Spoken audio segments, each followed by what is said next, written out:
There are strangely not a lot of videos here on YouTube about the Orca OR-270. I thought I might remedy that. The Orca OR-270. It's a little audio bag. We'll talk about it plus all the nerdy stuff coming right up. So, good day and welcome to the Time Preservation Society. I'm Captain Jack Sparrow.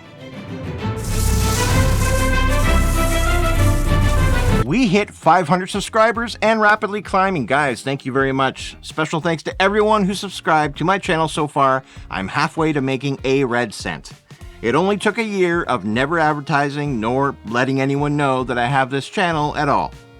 A fully organic experiment, I'd say. If you know anyone who would like these videos, by all means, please share it. But if you haven't already, be sure to like and subscribe and hit that bell notification so you can be notified of new content right when it drops. Cheers. This audio bag right here, I featured a tiny bit of it in my Sound Devices MixPre video, which you can watch right here. And I said I was going to review it, so here it is. I call them audio bags, but some call them sound bags. Others call them field mixer cases. Whatever you call them, there aren't many companies to choose from. Sure, there are many models to choose from, but there are only a few main companies who compete for market share in these things. Well, it's a super niche thing. I mean, how many location sound pros could there be? But what Captain Jack Sparrow didn't know was that there were in fact tens of thousands of location sound pros. Orca is a well-known professional audio bag company that is surprisingly new. Orca started in 2014. That's Interstellar and The Hobbit Battle of the Five Armies ago. Orca started with a team that boasts a collective 30 years of experience in the cinema and TV sound game after selling their previous companies Petrol and Kata. So they know a thing or two about what they're doing. Orca makes a wide range of location audio products and they're all very well designed and built. From mixer bags to harnesses to accessories and cases, Orca has it all. But they also manufacture video bags and accessories too. But that's neither here nor there, as it were. I just gotta stop for a second just to say Orca didn't pay me to say this. I literally bought this with my own money. Anyway, when I was deciding on an audio bag, it was between two popular brands, Orca and K-Tech. I was looking for something very small and light, yet strong and attractive looking. I went with Orca because I really enjoy the look and the build of it. I wanted something that I could throw in a bigger bag and take out as I needed. I wanted something low profile but rugged and tough. I like things that last a long time. I also wanted the bag not to cost more than some of my microphones, you know what I mean? So this fit the bill.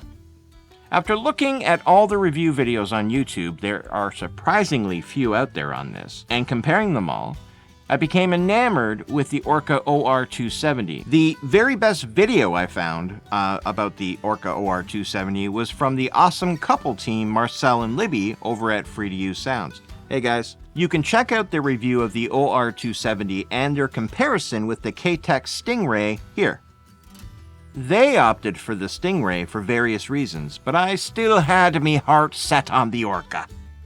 So here it is, the Orca OR-270. Let's have a closer look at it. The Orca OR-270 is a very nice looking low profile audio bag. It was designed specifically with a Sound Devices MixPre 3 or 6 in mind. It was made especially for the sound professional that doesn't require a ton of space to store other items. It's perfect for sound collectors like me. There you go.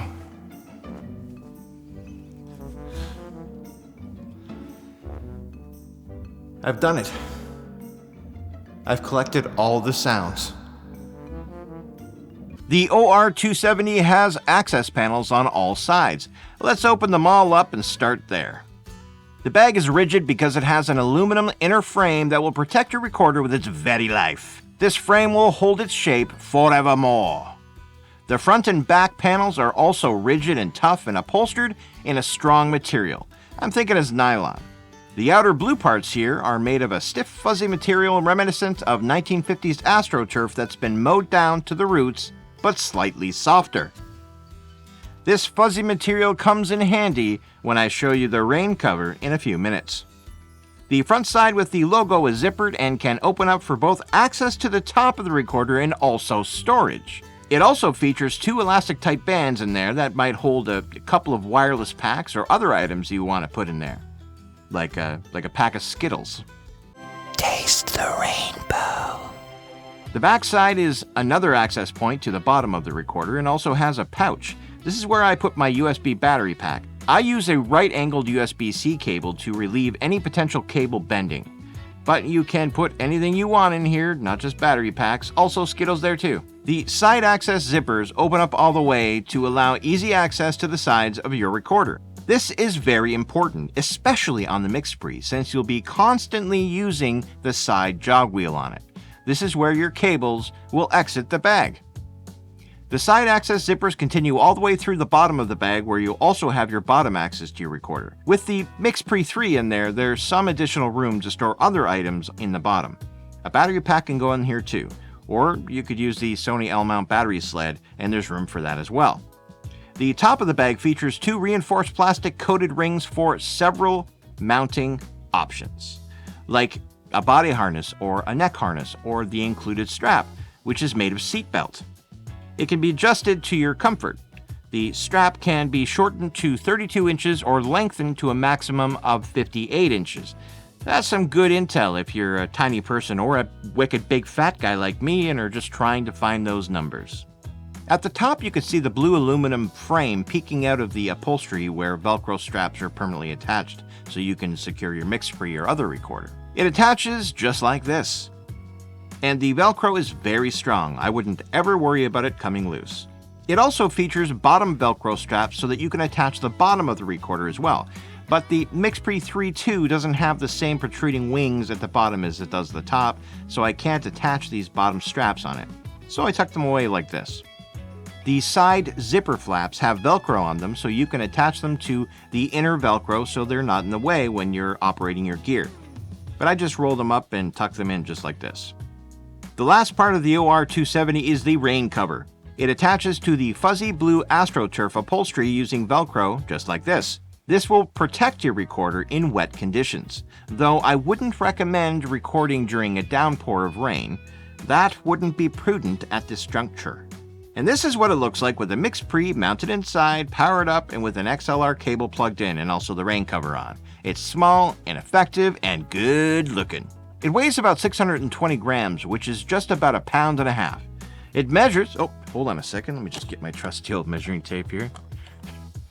You know, this measuring tape was manufactured in 1872.